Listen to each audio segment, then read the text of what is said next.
Au nom du Père et du Fils et du Saint-Esprit, ainsi soit-il. Notre Père qui êtes aux cieux, que votre nom soit sanctifié, que votre règne arrive, que votre volonté soit faite sur la terre comme au ciel. Donnez-nous aujourd'hui notre pain de chaque jour. Pardonnez-nous nos offenses, comme nous pardonnons à ceux qui nous ont offensés.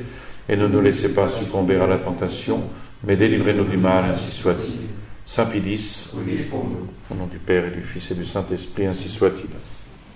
Alors, la dernière fois, je n'avais pas pu terminer le chapitre qui concernait les différentes expéditions de Bolivar. Bolivar, rappelez-vous, son idée principale, c'était s'affranchir de la tutelle de l'Espagne. Alors, Bolivar va rencontrer de grandes victoires, de grandes défaites, et nous allons voir comment il va terminer. Avant de passer à un très court chapitre sur les débuts de la vie de García Moreno. Donc je finis avec cette première partie. Je pense que c'est important de voir l'Équateur avant García Moreno. Donc nous avions vu le pays de García Moreno, l'Espagne en Amérique, la question du régalisme et du régicide, Bolivar, avec ensuite la tyrannie révolutionnaire. Nous allons y arriver. Donc, les années 1820-1821 furent consacrées. 1821, c'est la date de naissance de García Moreno. Les années 1820-1821, donc, vont être consacrées par Bolivar à consolider la conquête par la fondation de l'Union colombienne, avec le congrès d'Angostura qui décrète que le Venezuela et la Nouvelle-Grenade formeraient une seule nation. Voilà, nous en étions là. En conséquence, Bolivar va convoquer un nouveau congrès pour élaborer, pour présenter la constitution de la Colombie. Nommé président de la République, Bolivar abandonne le pouvoir au vice-président Santander. C'est un nom qu'il faut retenir puisqu'il sera ensuite l'ennemi de Bolivar. Donc, nommé président de la République, il abandonne le pouvoir au vice-président Santander pour reprendre aussitôt l'œuvre d'affranchissement en partant porter le drapeau de l'indépendance en Équateur, au Pérou, et il se met en marche en janvier 1822. Alors, pour arriver à l'Équateur, il fallait traverser la province de Pasto. C'était une région de braves montagnards. Ces montagnards qui étaient des hommes, des femmes, des enfants, tout un peuple, un clergé, le clergé, embusqués derrière les rochers, protégés par les torrents, les fleuves, les frontières, donc avaient pris la résolution de vaincre les révolutionnaires ou de mourir pour leur roi et leur Dieu. C'était le général Garcia qui commandait la province. Il avait même juré au gouverneur de Quito qu'il lui amènerait enchaîné le traître Bolivar. Alors, il y a eu quelques combats. Après ces combats, Bolivar va entrer triomphant à Pasto et il apprend bientôt une bonne nouvelle. Le général Sucre, qu'il avait lancé dans l'Équateur pour lui préparer les voies, venait de remporter une éclatante victoire sur le général Emmerich, gouverneur de Quito. Cette bataille qui avait été livrée sur le mont Pichincha, qui domine Quito, terminait donc la campagne. La Colombie est libre, s'écria Bolivar. C'était son dessein donc d'annoncer l'annexion des provinces de l'Équateur à la grande République colombienne. À Quito, donc, Bolivar fut reçu en triomphateur. Et pour perpétuer le souvenir du 24 mai, qui est la date de la victoire de Pichincha, la municipalité décréta l'érection d'une pyramide sur laquelle serait gravée cette inscription: à Simon Bolivar, l'ange de la paix et de la liberté. Après une proclamation solennelle aux délégués de la province, l'annexion de la Colombie fut votée. La Colombie affranchie restait encore aux Espagnols le Pérou, révolutionné déjà depuis plusieurs années, mais dont les patriotes, par suite d'interminables discordes, n'avaient pu achever la conquête. Donc Bolivar leur offre son secours, ils acceptent tout en hésitant, parce que la gloire du grand général offusquait déjà les démagogues de Lima comme ceux de Bogota. Donc il va passer l'année 1823 à préparer la campagne, mais ce fut une véritable agonie. Environné de troupes prêtes à se mutiner ou à déserter, ainsi que de traîtres, malade d'épuisement et de fatigue, Bolivar va travailler jour et nuit à créer une armée capable de battre les 20 000 Espagnols campés au Pérou. Tout est prêt, tout était prêt, donc jusqu'aux détails les plus minimes. Bolivar traverse la cordillère à la tête de ses troupes et rejoint le général Sucre dans les plaines du Sacramento. Et l'action s'engage dans les plaines du Junín. Les deux cavaleries se précipitent l'une sur l'autre. On lutte pendant 1 heure, corps à corps, à l'arme blanche. Les Espagnols prennent la fuite. Laissant derrière eux 2000 cadavres et un immense butin. Et les troupes républicaines acclament alors le grand Bolivar. Quelque temps après, le vice-roi La Serna tente une revanche dans les champs d'Ayacucho avec 1000 hommes, 11 pièces d'artillerie. Il vient attaquer Sucre pendant une absence de Bolivar. Et Sucre le cerna si bien qu'il n'eut d'autre alternative que de se rendre ou d'être haché sur place. Et vice-roi, officiers, soldats tombent entre les mains des vainqueurs.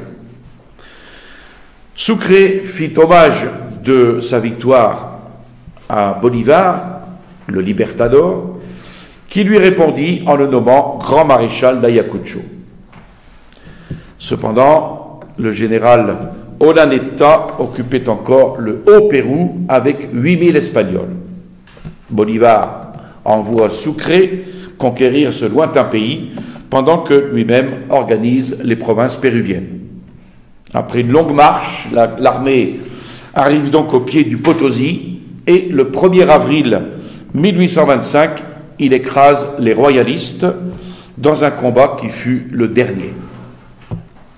Alors Bolivar, en grand libertador, visite les villes du Pérou, Arequipa, Cusco, Pasco. Il descend à La Paz, qui se trouve en Bolivie aujourd'hui, capitale du Haut-Pérou, où il rejoint son armée triomphante. Et là, il reçoit les députés qui, pour immortaliser le nom de leur libérateur, avaient appelé leur république Bolivie, en souvenir de Bolivar, évidemment. Ils le prièrent de donner au pays qu'il avait sauvé du despotisme, entre guillemets, un gouvernement tout à la fois libéral et conservateur. Alors, édifié sur la Constitution, sur les défauts de la Constitution colombienne, qui déjà tendait à l'anarchie, Bolivar établit un pouvoir solide, un pouvoir durable. Présidence à vie, et cette présidence à vie va décourager les ambitieux, mais elle devait assurer la stabilité des institutions. Donc, 15 années de combat, voilà ce qu'aura duré le combat de Bolivar. Il était convaincu, je cite, d'avoir jeté par terre l'édifice de la tyrannie qu'avait élevé pierre par pierre 3 siècles d'usurpation et de violence. Quand même être gonflé pour sortir cela. Et il exprime sa joie de se voir affranchi des millions, de voir affranchi, dit-il, des millions et des millions de frères réduits à l'esclavage le plus dégradant. Pauvre Bolivar. Il va bientôt apprendre à ses dépens que l'étendard de la liberté n'est déjà plus dans les mains de la Révolution et que le sombre drapeau d'un despotisme bien plus lourd que celui des rois va faire son apparition. La Colombie périra parce que Bolivar a oublié d'y planter l'étendard de Christophe Colomb, l'étendard de la croix. Et donc arrive la tyrannie révolutionnaire. Bolivar avait affranchi, entre guillemets, l'Amérique de l'Espagne, mais est-ce qu'il l'avait affranchi de la tyrannie? Bien sûr que non. Et du joug régaliste, il la fit passer sous le joug le plus écrasant des révolutionnaires. Bolivar, grand guerrier, grand orateur, mais politique à courte vue. Comme tous les hommes issus de 1789, il identifiait dans sa pensée la monarchie avec le despotisme, la République avec la liberté, confondant ainsi la forme avec le fond. Sa philosophie, quelle est-elle? C'est le contrat social de Jean-Jacques Rousseau. Son évangile, c'est la Déclaration des droits de l'homme. Et son principe de gouvernement, c'est la souveraineté du peuple, thème invariable de ses discours, qui, évidemment, chasse la souveraineté du Christ. Donc, ce Parlement souverain, c'est le despotisme du nombre que nous connaissons, substitué au despotisme d'un seul, avec cette aggravation qu'un tyran couronné peut toujours craindre le poignard ou l'insurrection, tandis que les tyrannos sans couronne de nos assemblées sont absolument irresponsables. Ce sont des rouages impersonnels de toute la machine législative. Alors, pour fonder un gouvernement libre, il faut trouver un frein moral qui bride la volonté humaine, impériale, royale ou parlementaire, lorsque cette volonté emportée par les passions devient tyrannique. Et ce frein de justice, nous le connaissons, ce frein de justice, il n'est autre que la loi de Dieu, interprétée par l'Église qui est son organe officiel. Seul, en effet, seul Dieu ne peut commander en despote, parce qu'il est la vérité souveraine, il est la souveraine justice. Alors on peut discuter sur le mérite respectif des formes gouvernementales, on peut discuter sur leur convenance relative à tel État particulier, mais au fond, le pouvoir, l'individu ou l'assemblée, dégénérera toujours en tyrannie si, l'affranchissant des lois divines, on proclame sa souveraineté absolue. Et cet axiome politique, eh bien, les libéraux de la naissante Colombie vont se charger de l'enseigner à Bolivar. Pendant qu'il combattait pour l'indépendance, un homme qui lui devait ses titres militaires et civils administrait la Colombie en qualité de vice-président de la République. Et c'est le général Santander, démocrate comme Bolivar, qui entendait autrement que lui la souveraineté du peuple. Alors Bolivar, lui, il eût volontiers laissé l'Église vivre librement dans un État libre, l'Église libre dans l'État libre. Mais son lieutenant, Santander, en vrai sectaire, pensait que si l'État est souverain, il doit dominer l'Église et il doit même briser l'Église, pour peu qu'elle résiste aux ukases des majorités parlementaires. Ainsi, du reste, le veut la logique.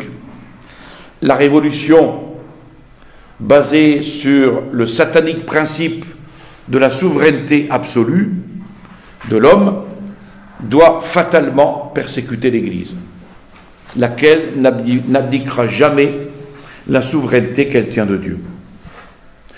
Mais au sein des populations essentiellement catholiques, comment créer dans les chambres une majorité hostile à l'Église?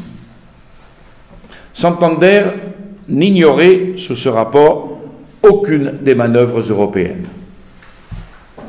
D'abord, il établit à Bogota une loge maçonnique qu'on décora, pour ne pas effaroucher le peuple, du beau nom de Société des Lumières.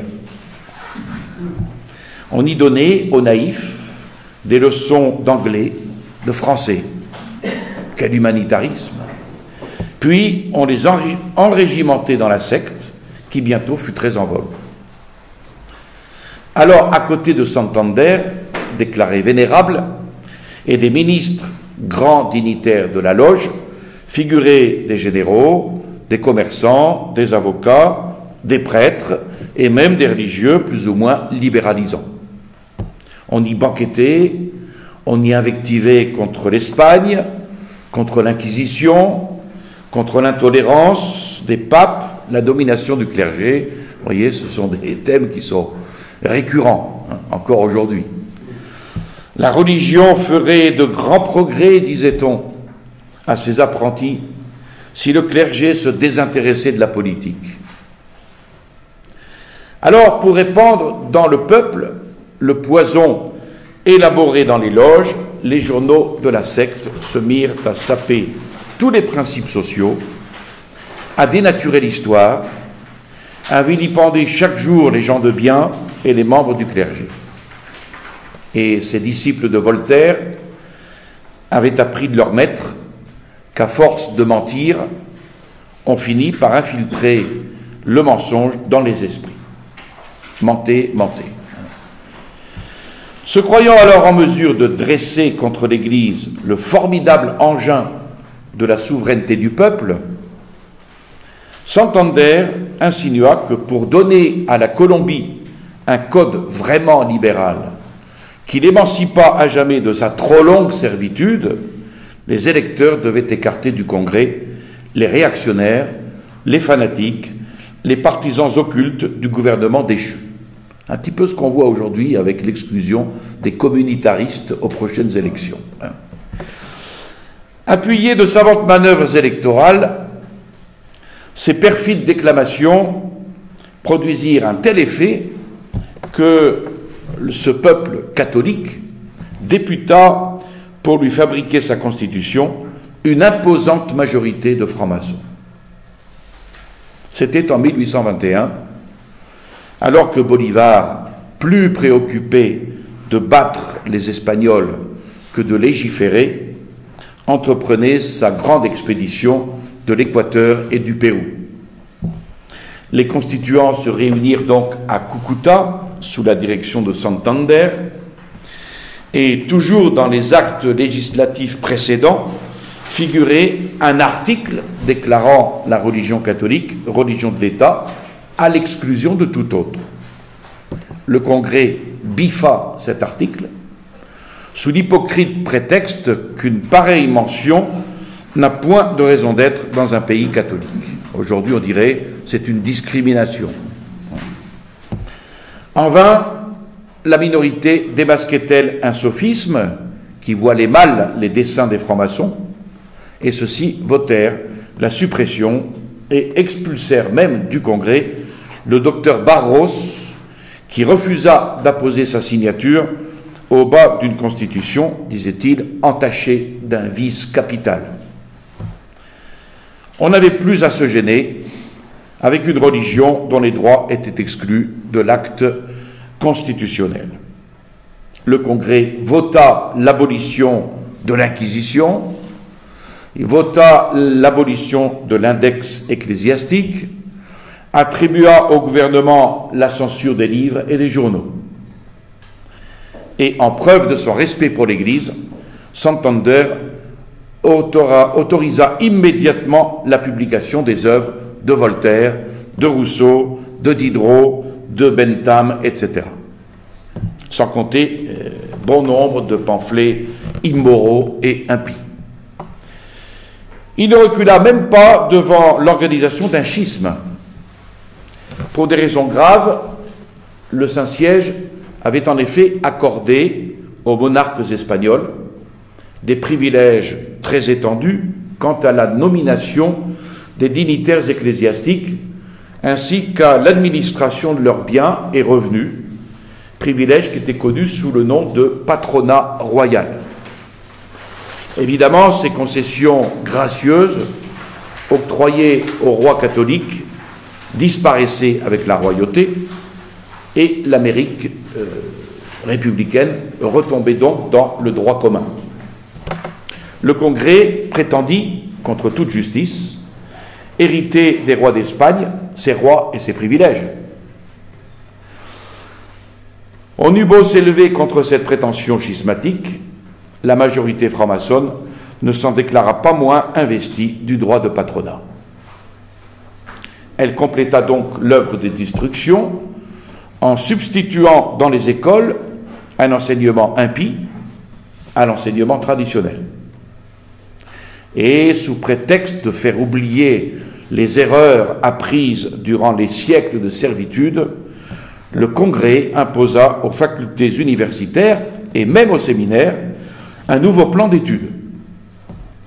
On introduisit dans tous les cours des auteurs dangereux, quelques-uns ouvertement impies, comme Bentham, professeur d'athéisme et de matérialisme, et malheur à qui osait critiquer ce favori de Santander. Le docteur Margallo, par exemple, fut ainsi jeté en prison pour avoir flétri du haut de la chaire universitaire cet enseignement impie, devenu officiel et obligatoire. Alors, 4 ou 5 ans de régime 1000 fois plus tyrannique, entre guillemets, que l'absolutisme, entre guillemets, royal, suffirent pour quand même exaspérer les populations. Les plus acharnés défenseurs de la Révolution, comme Restrepo, qui fut l'historiographe de la Colombie, sont obligés d'en convenir. Depuis 15 ans, ils avaient accumulé plus de ruines que l'Espagne en 3 siècles, quant à la prospérité matérielle du pays.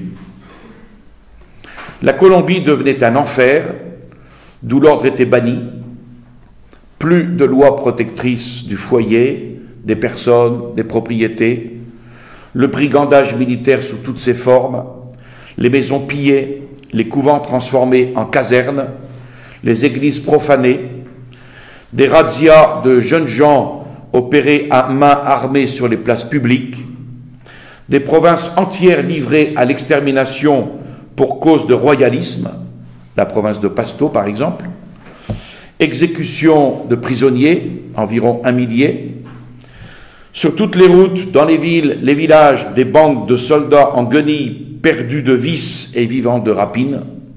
Voilà le spectacle qu'offrait ce malheureux pays, avec en plus d'agriculture, plus de commerce, plus de travail, des contributions forcées, la misère partout, la banqueroute en perspective. Alors le peuple se mit à pousser des cris qui parvinrent jusqu'aux oreilles de Bolivar, au moment où il descendait de son trépied de Potosí, au Pérou, en Bolivie, actuellement en Bolivie. Et encore un Bolivar encore tout enivré de sa victoire sur les tyrans et tout fier du cadeau qu'il avait fait à l'Amérique en la dotant du funeste système parlementaire.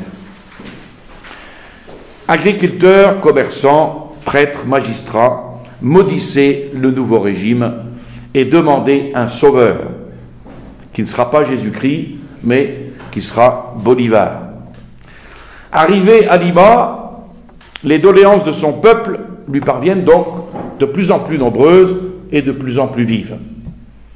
Après avoir chassé les Espagnols, il lui restait, disait-on, à débarrasser le pays des tyrans libéraux et de leur exécrable constitution. Les uns lui conseillaient de restaurer la royauté, les autres de ceindre lui-même la couronne sous le nom d'empereur des Andes. Et le brave Páez, qu'il avait nommé gouverneur du Venezuela, ennemi personnel de Santander, ce général, ce brave Páez, le sommait d'imiter Bonaparte au retour d'Égypte et de se jeter à la porte tous les idéologues du Congrès. Sous l'empire du mécontentement général, les éléments divers dont se composait la Colombie se désagrégeaient. Páez travaillait à séparer le Venezuela de l'Union colombienne. D'autres ambitieux agitaient les provinces de l'Équateur. La dislocation et la mort s'annonçaient donc à bref délai. Malgré sa haine pour Bolivar, Santander se vit obligé de faire appel à lui pour intervenir. Mais le vainqueur de l'Espagne, vaincu lui-même par le faux principe dont il s'était fait l'esclave, va devoir se débattre, mais en vain, contre la tyrannie révolutionnaire. Au nom du peuple souverain, les santanderistes vont coucher dans le même sépulcre Bolivar et la Colombie. Bolivar connaissait à fond le mal dont souffrait son pays. À la constitution anarchiste, antisociale, anti-religieuse de Cuenca, il eût voulu substituer le système bolivien, c'est-à-dire une sorte de royauté constitutionnelle, moins l'hérédité dans le chef de l'État. Un président à vie, investi de pouvoirs étendus, un Sénat inamovible et une chambre élective. Moyen terme entre la vraie république et la vraie monarchie. Et ce moyen terme lui paraissait répondre aux exigences du tempérament américain, aux souvenirs du passé comme aux aspirations du présent. Et le 25 mai 1826, il le déclarait nettement au général Páez, qui voulait faire de lui un nouveau Napoléon. « La Colombie n'est pas la France, lui disait-il. Je crois qu'au temps marqué pour la réforme des lois constitutionnelles, il faudra les améliorer nettement dans le sens du principe conservateur, mais sans sortir du système républicain. » Et pour opérer cette évolution, il comptait sur son influence, sur la sagesse d'un futur congrès, peut-être aussi sur un reste de dévouement patriotique des santanderistes. Mais il prétendait ne pas sortir de la légalité pour imposer ses vues. En septembre 1826, il arrivait à Guayaquil, en marche sur Bogota. Les autorités des 3 départements de l'Équateur le supplièrent de prendre en main le pouvoir dictatorial nécessaire, à leur avis, pour combattre avec succès les anarchistes de la Colombie et les révoltés du Venezuela. Enchaîné, totalement enchaîné par son principe de la souveraineté des majorités, il répondit: « La légalité suffit pour sauver le pays et je ne veux pas entendre parler de dictature. » Puis, dans une proclamation aux Colombiens, il poussait ce cri: « Plutôt d'un père que d'un maître. » Quel est ce cri? « Le bruit de vos discordes est arrivé jusqu'à moi. Je viens à vous avec une branche d'olivier à la main. » Un peu comme Mélenchon et son rameau d'olivier. Cessez vos funestes dissensions, ou bientôt la mort succédant à l'anarchie planera sur des déserts et des ruines. Il n'était pas aussi bon prophète. C'est ce qui va se passer. Les libéraux de Bogota, Santander en tête, se moquaient bien de sa branche d'olivier. Afin de paralyser d'avance les efforts du réformateur, ils invectivèrent dans leurs journaux contre le despote qui brûlait de ceindre la couronne et d'imposer au peuple la charge d'esclavage dont il avait doté la Bolivie. Santander échauffa si bien ses avocats, ses étudiants et la population que Bolivar, après 5 ans de triomphe et d'ovation à travers l'Amérique, fut reçu comme un ennemi dans son propre pays. Et aux portes de la capitale, l'intendant du département, entouré de la municipalité, crut devoir le haranguer sur le respect dû à la Constitution et sur le devoir qui s'imposait à tous de garder les serments prêtés. Et indigné d'une telle audace, Bolivar répondit qu'en arrivant en Colombie à la tête d'une armée couverte de lauriers, il avait droit de s'attendre à des félicitations et non à d'intempestives rodomontades sur la Constitution et ses lois.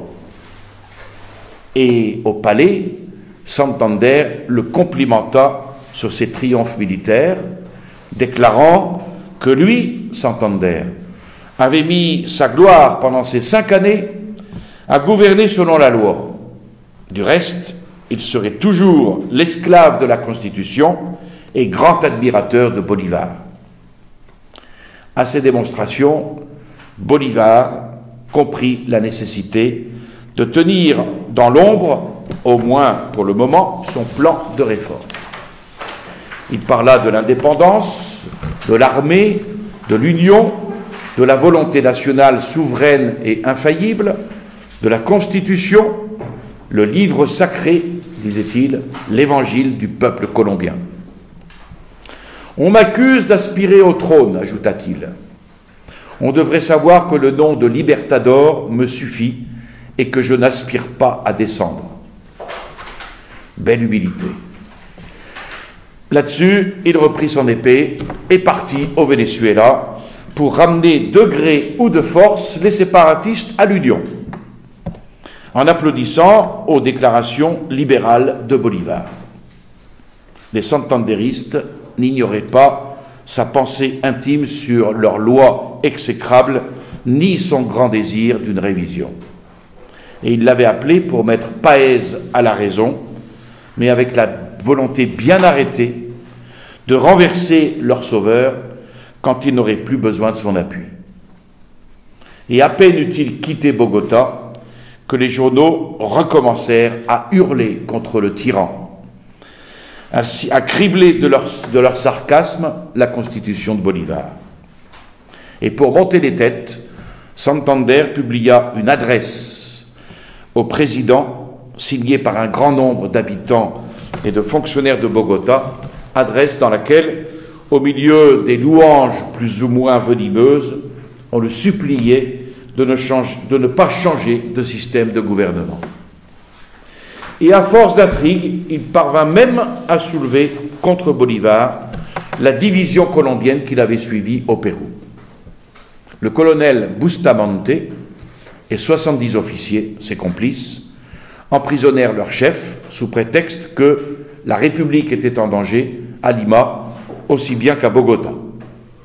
Et au lieu de destituer l'auteur de cet indigne pronunciamento, comme on dit, coup d'État, Santander lui envoya ses félicitations. De pareilles manœuvres exaspérèrent tellement Bolivar qu'il résigna immédiatement ses pouvoirs. Bolivar était donc décidé à quitter le pouvoir et sa décision était irrévocable.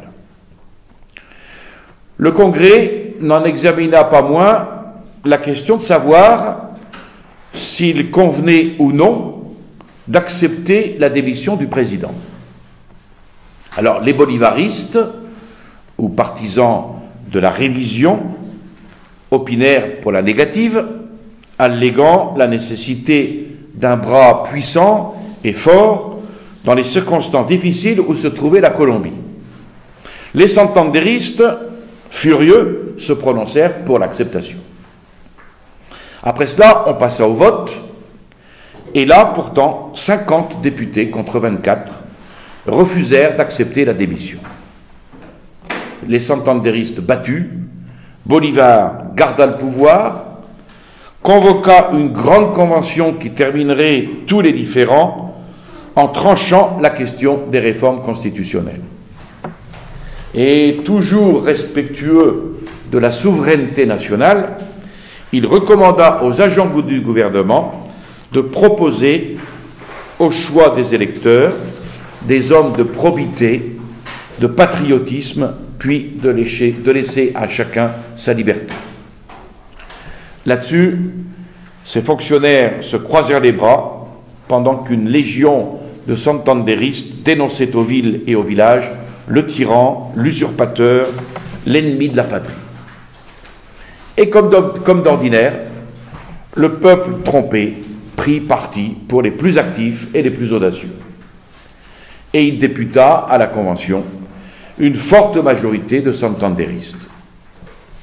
L'Assemblée se réunit à Ocaña le 6 avril 1828. Bolivar, toujours en campagne contre les insurgés, adressa aux députés un message fortement motivé sur la nécessité de fortifier le pouvoir exécutif.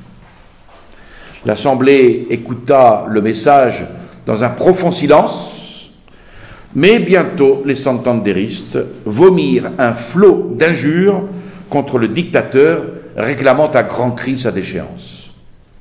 Et en présence de ce parti pris, la minorité refusa d'assister aux sessions, ce qui, faute du nombre requis pour délibérer, entraîna la dissolution de l'Assemblée. La situation devenait grave, très grave. Les libéraux parlaient d'exiler ou même d'étrangler Bolivar. Et dans une pareille extrémité, le colonel Herrán, chef du département, convoqua une junte populaire. Le peuple décréta d'emblée la dissolution du Congrès et la dictature temporaire du président. Et aussitôt, le Conseil d'État et les autorités civiles et militaires se rallièrent à la junte et Bolivar entra dans la capitale au milieu d'un peuple en liesse. Vous voyez, c'est affolant de voir ça. Il consentit à prendre le pouvoir jusqu'au 2 janvier 1830, date fixée pour la convocation d'un nouveau congrès. Mais la révolution ne désarme jamais. Ce qu'elle ne peut abattre, elle les assassine. Un mois après leur échec, donc le 25 septembre 1828, il y eut tentative d'assassinat de Bolivar en pleine nuit, mais qui se solda par un échec. Les plus coupables des assassins furent fusillés et Santander, convaincu d'avoir trempé dans l'assassinat, fut banni. Bolivar comprit alors que la tyrannie révolutionnaire, il l'a compris bien tard, mais il l'a compris, ainsi que la situation d'un peuple livré sans défense aux ambitieux, aux scélérats qu'il exploitait, pouvait avoir une importance de plus en plus grande. Alors, ne consultant que la justice et l'intérêt de la patrie, il dicta 2 décrets.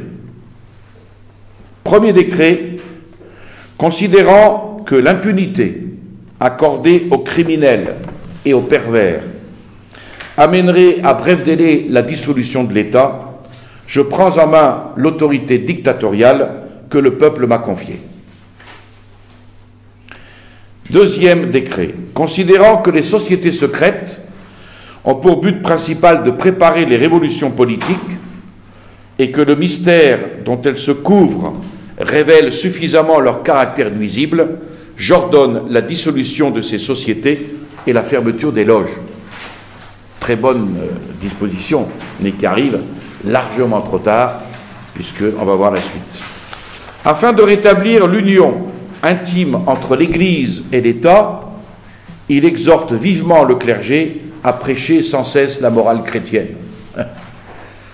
Enfin, persuadé que l'enseignement universitaire empoisonnait la jeunesse, Il en ordonne la réforme complète, expulse des écoles les auteurs dangereux et y introduit l'étude approfondie de la religion. Bolivar avait pour lui la raison, mais pas la logique. L'homme de 1789 avait trop caressé, avait trop vanté, avait trop divinisé la Révolution pour qu'elle se laissât finalement museler par lui. Pauvre naïf.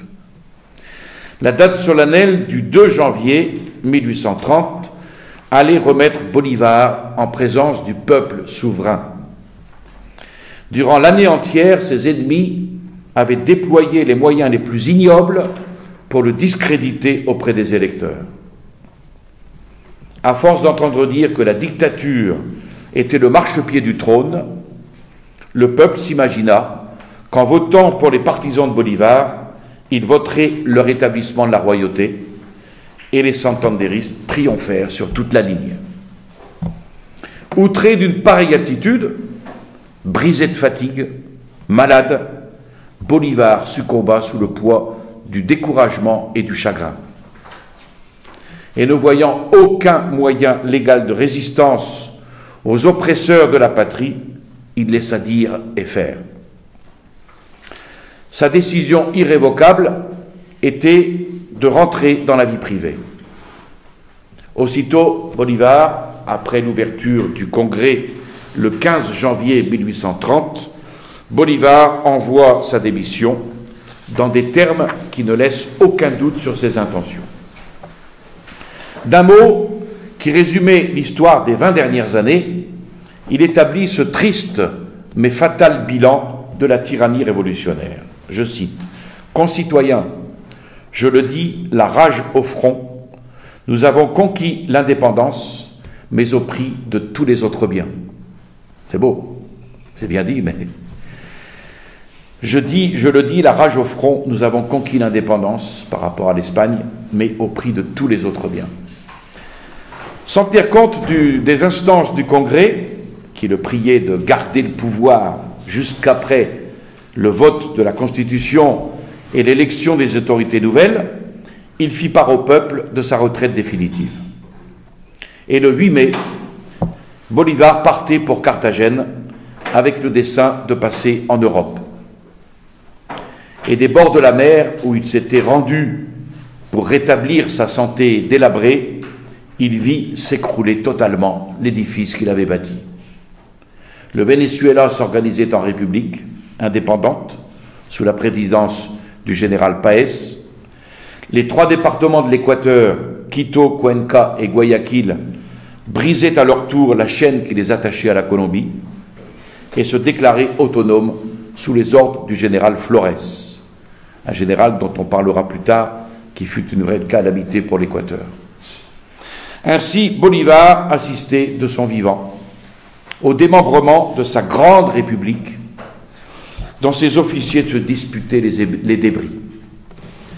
On lui apprit bientôt que le maréchal Sucre, son meilleur ami, avait été lâchement assassiné par ses rivaux. Le désordre prit d'ailleurs de telles proportions à Bogota que le général Urdaneta, s'étant rendu maître de la ville par un coup de force, institua un gouvernement provisoire dont le premier acte fut d'envoyer une commission à Bolivar pour le supplier de reprendre le commandement. Il y en a qui ne comprendront jamais. Quelques mois d'une agonie morale suffirent pour conduire Bolivar au tombeau. Le 8 décembre 1830, à Santa Marta, se sentant défaillir, il reçut les derniers sacrements de la manière la plus édifiante et il dicta ses derniers adieux au peuple colombien. « Vous avez été témoins de mes efforts pour implanter la liberté là où régnait autrefois la tyrannie. » Moi, je ne leur ai pas donné l'extrême-onction. Je n'ai cherché ni le repos ni la fortune, et j'ai quitté le pouvoir quand j'ai cru n'avoir plus votre confiance. Mes ennemis ont abusé de votre crédulité pour détruire ma réputation et attaquer mon libéralisme. 2 choses qui me sont plus chères que la vie. Victimes de mes persécuteurs, je leur pardonne avant de mourir.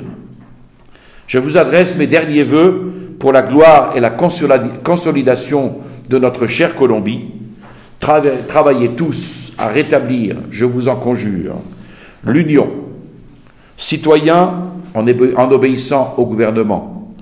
Ministres de Dieu en élevant vos pensées vers le ciel. Et soldats en vous servant de votre épée pour défendre la société. Colombiens, ma dernière pensée est pour la patrie. Si ma mort peut contribuer à vous rendre plus unis, volontiers je descends au tombeau.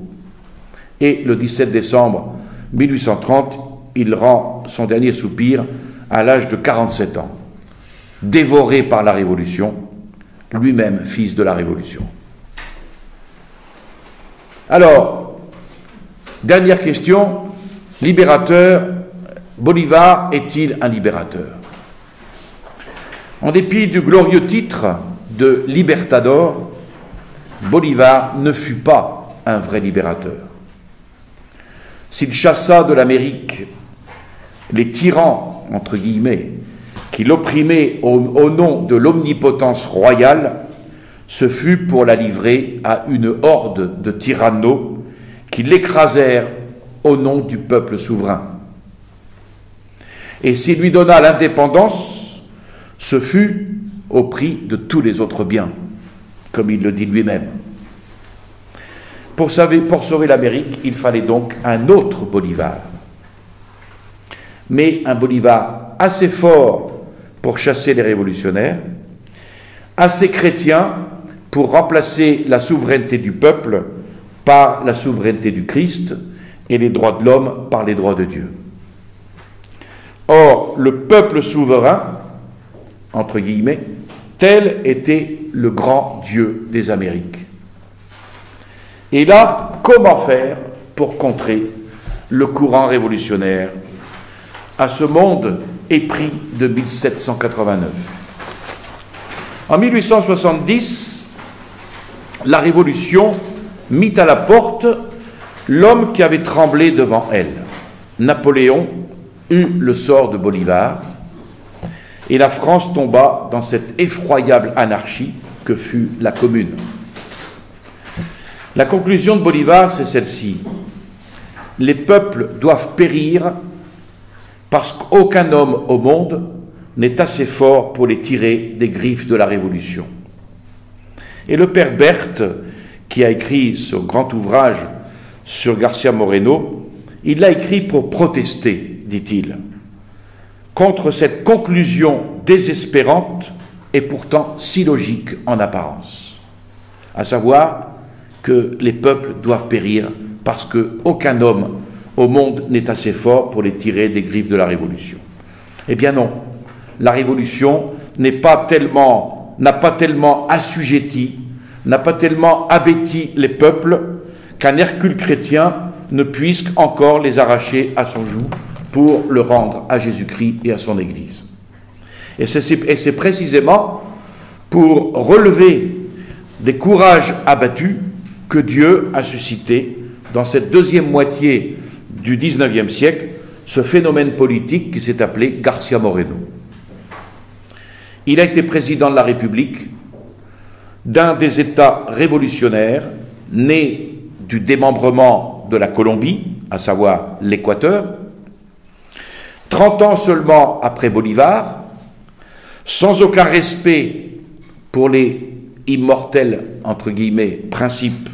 Cet homme, par un coup de force, balaya les misérables qui s'engraissaient aux dépens du peuple souverain. Il installa dans son pays un gouvernement aussi catholique que celui de Saint-Louis, et il tira la nation du chaos où elle expirait. Et en 1862, en dépit des libéraux, en dépit des émeutiers, il signait un concordat qui restituait à l'Église son entière liberté. En 1867, il installa une constitution destinée à faire de son peuple, au milieu des nations sans Dieu, le vrai peuple du Christ. En 1870, il eut la hardiesse de protester seul, on le verra plus tard, contre l'envahissement des États pontificaux, alors que par la reconnaissance officielle d'un pouvoir usurpateur, les rois se faisaient les complices des brigandages italiens. Il obtint même du Congrès, en 1873, un subside national en faveur du pontife, qui était captif et dépouillé. En même temps, il consacrait la République au Sacré-Cœur de Jésus et il ordonnait de placer aux frais de l'État dans toutes les cathédrales une pierre commémorative de ce grand événement. Alors, dans un pays pauvre et ruiné, il trouva moyen de réaliser en 10 ans, au point de vue intellectuel, moral et matériel, des prodiges tels que l'imagination la plus audacieuse n'eût osé le concevoir. Naturellement, les démocrates qu'il avait évincés du gouvernement, les théoriciens de l'Église libre dans l'État libre firent rage contre lui. Mais son bras de fer les écrasa toutes les fois qu'ils ouvrirent leurs serres pour ressaisir leur proie. Et sans aucune concession, on le verra dans l'histoire de García Moreno. Enfin, comme le peuple, reconnaissant envers son bienfaiteur, venait de lui confier une 3e fois la suprême magistrature, sa mort fut décrétée dans les loges maçonniques. Il la prit et il écrivit au pape cette parole sublime: « Puissé-je être jugé digne de verser mon sang pour la cause de l'Église et de la société ?» Et Dieu l'en jugea digne, et le 6 août 1875, il tomba sous le poignard de la Révolution. Et sa dernière parole fut le cri du martyr: « Dios no muere » Dieu ne meurt pas. Et en Équateur, il y eut des jours de deuil, de désespoir qui suivirent l'exécrable assassinat. Et c'est alors qu'en Amérique, comme en Europe, a retenti ce nom à jamais mémorable de García Moreno. Et le pape Pie IX fit élever une statue à celui qu'on a appelé le nouveau Charlemagne, dans cet Rome dont il avait si noblement revendiqué les droits. Le congrès de l'Équateur lui décerna ce solennel hommage,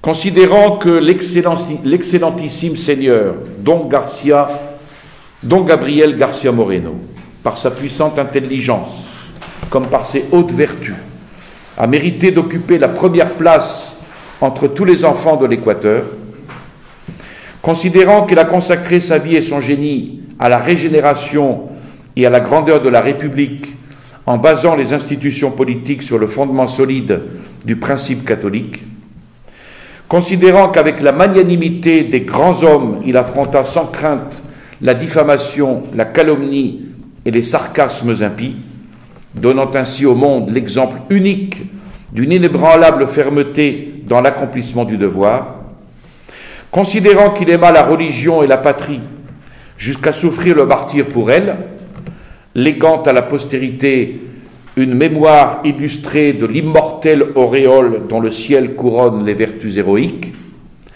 considérant qu'il combla la nation d'immenses et d'impérissables bienfaits dans l'ordre matériel, intellectuel, moral et religieux, et considérant enfin que la nation doit gratitude, honneur et gloire aux citoyens qui, sous l'inspiration du plus pur patriotisme, savent ainsi l'ennoblir et la servir, l'Équateur, par la voix de ses législateurs, donne à García Moreno les titres de régénérateur de la patrie, martyr de la civilisation.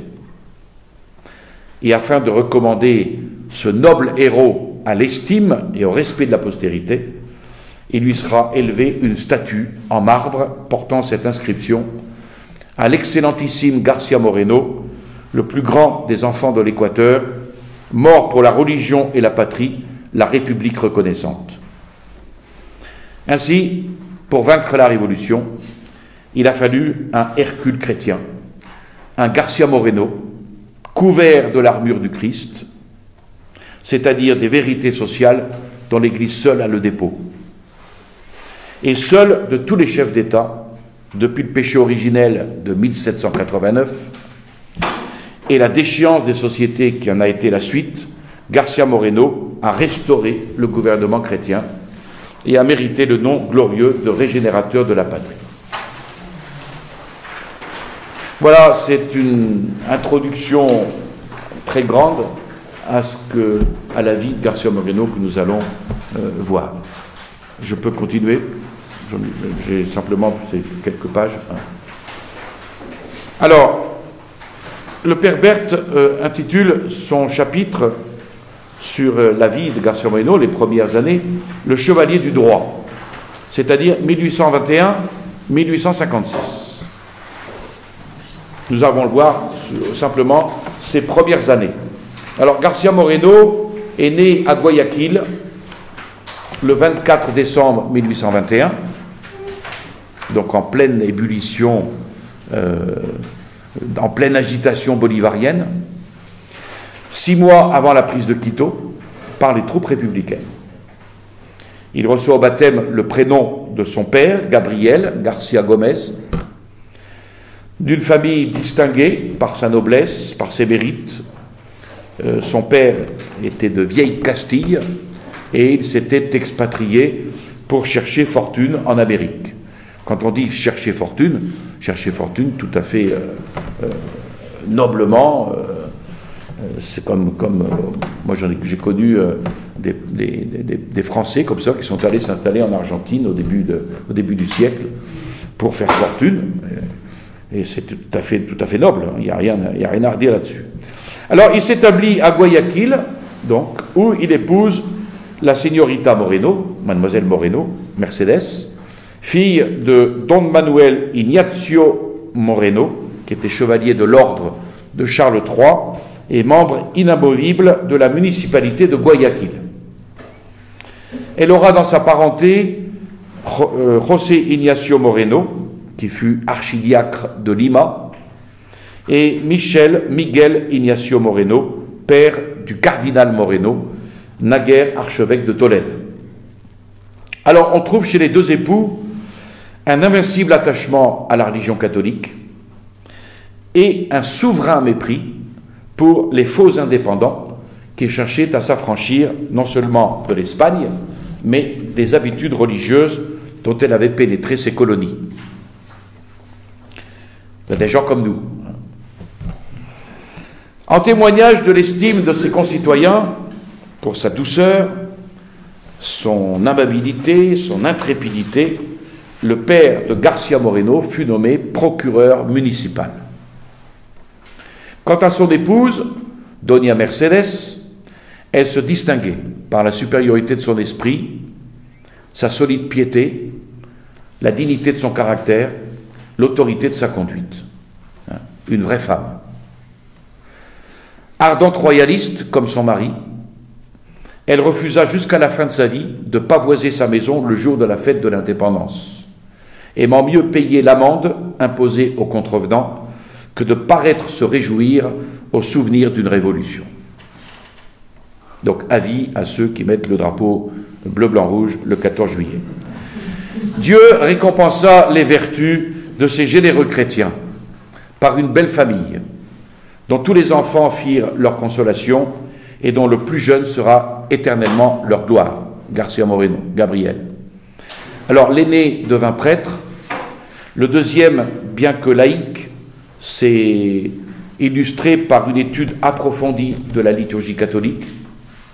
Le troisième, Don Pablo García Moreno, un des grands propriétaires de l'Équateur, va aider son jeune frère, devenu président de la République, à réaliser de grandes entreprises. Le quatrième, Michel García Moreno, que le président préposa plus tard à l'administration des salines de l'État. Don Gabriel avait aussi 3 sœurs, Rosario, Mercedes et Carmen, toutes d'une vie sainte et irréprochable. Et puis Gabriel, le dernier rejeton de cette famille, au sein de laquelle il va puiser des sentiments de foi vive et d'honneur chevaleresque, une noble passion du devoir et les rudes leçons de l'adversité. Par suite des révolutions incessantes qui bouleversait l'Amérique, que l'on a vu, son père essuya de grands revers de fortune. D'opulente qualité, sa famille est tombée dans la gêne et bientôt la pauvreté, avec ses souffrances, et surtout pour le petit Gabriel, puisque les autres avaient déjà terminé leur éducation. Doña Mercedes comprit la tâche que les circonstances lui donnèrent à remplir, et elle se chargea de former le cœur et l'esprit de cet enfant, Gabriel, et Gabriel s'habitua ainsi à vivre dans un climat de piété, un climat d'amour du devoir, de la régularité, d'amour de l'acceptation abandonnée des peines de la vie. Alors, son intelligence, il avait une intelligence remarquable, mais une intelligence trop précoce qui va se développer aux dépens de ses forces physiques. Et c'est ainsi que le petit Gabriel va devenir un enfant chétif, maladif, et ce qui va redoubler les sollicitudes maternelles. Gabriel comprit tous les sacrifices que sa mère s'imposait pour lui. Et plus tard, quand il parlait de la cité de Guayaquil, la cité par excellence des révolutions, il disait agréablement « Je n'y connais que deux bonnes choses, ma mère et la banane ». Mais, chose étrange, l'homme qui plus tard va étonner le monde par son audace, s'était montré dans son enfance un garçon timide, craintif à l'excès. Alors quand il y avait des ténèbres, les tempêtes, les morts surtout, eh bien, lui causait de mortelles frayeurs, à tel point que son père, qui était un chevalier sans peur, crut devoir employer les moyens les plus énergiques pour le guérir d'une pusillanimité qui l'inquiétait à bon droit. Un jour, l'ouragan ébranlait les maisons de la ville. Il enferma Gabriel sur un balcon, et l'enfant était affolé. Il l'enferma sur le balcon, il le laissa seul s'accoutumer au bruit du vent, des vagues et du tonnerre.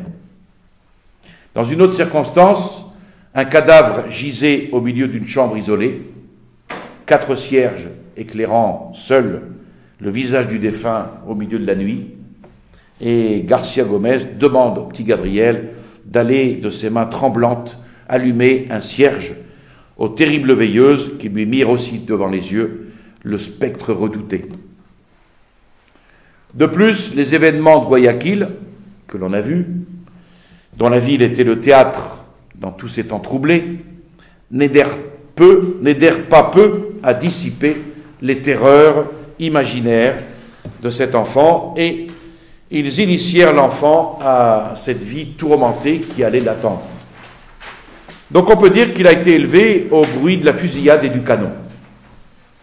À peine âgé de 9 ans, il quitte sa ville natale, à peine âgé de 9 ans, sans avoir quitté sa ville natale, il était passé par 4 nationalités différentes, successives. Sujet à sa naissance de la Grande République colombienne, il devient en 1827 membre de la Petite République de Guayaquil, libre et indépendante, puis citoyen du Pérou, qui, dans sa lutte contre Bolivar, avait cru bon de s'annexer cette perle du Pacifique, et enfin, en 1830, lors des derniers déchirements de la Colombie, on l'improvisa citoyen de la République de l'Équateur, constitué définitivement en État souverain. Donc tous ces changements à vue, ces hordes qui passaient et qui repassaient en hurlant contre les tyrans, ces bombardements dont la ville était sans cesse menacée, vont familiariser cet enfant avec les révolutions, avec les coups de main, avec les dangers de tout genre. Et ils vont contribuer, sans aucun doute, à doter son âme de cette insensibilité stoïque qu'on va remarquer pendant sa présidence et même avant, dans les conjonctures les plus périlleuses. À cette époque, un nouveau malheur acheva de désoler l'enfant et la mère, la mort de Garcia Gomez, privant donc la famille de son unique soutien, ne permettant plus à l'enfant d'aspirer à une instruction quelconque. Mais les prières de Donia Mercedes vont permettre qu'un des religieux du couvent Notre-Dame de la Merci, le père Bettencourt, non loin de la maison, s'offrit à donner à l'enfant des leçons de grammaire. Et c'est ainsi qu'en 10 mois, il acquit une connaissance approfondie de toutes les règles de la langue latine. En quelques années, il parcourut le cycle entier des études élémentaires. Le père Bettencourt avait bien compris qu'il avait devant lui une intelligence d'élite à exploiter. L'enfant allait avoir 15 ans. Son professeur ne pouvait continuer une éducation qui lui demandait trop de temps et d'efforts. De plus, Guayaquil n'avait pas de collège où l'on trouva un enseignement complet. L'unique moyen donc d'acquérir à la science, c'était de se transporter à Quito pour fréquenter les cours de l'université. Donc en dépit des obstacles, des impossibilités, Gabriel décida qu'il continuerait ses études à l'université. Et à force de rechercher comment pourvoir aux frais d'un long séjour dans la capitale, que sa mère ne pouvait honorer, ce fut encore le père Bettencourt qui trouva la solution auprès de ses 2 sœurs pour le logement et la nourriture. Et c'est ainsi qu'il quitta pour Quito en septembre 1836, non sans déchirement, le foyer familial. Et il fut alors reçu à Quito, les bras ouverts par ses nouvelles mères. Nous verrons la suite, sa vie d'étudiant, etc., la prochaine fois. Alors, je vous préciserai, mais le prochain cours, ayant lieu le 24 décembre, il est évident que je ne le ferai pas. Donc je l'ai avancé d'1 semaine. Donc ça ne sera pas le 24, mais le 17.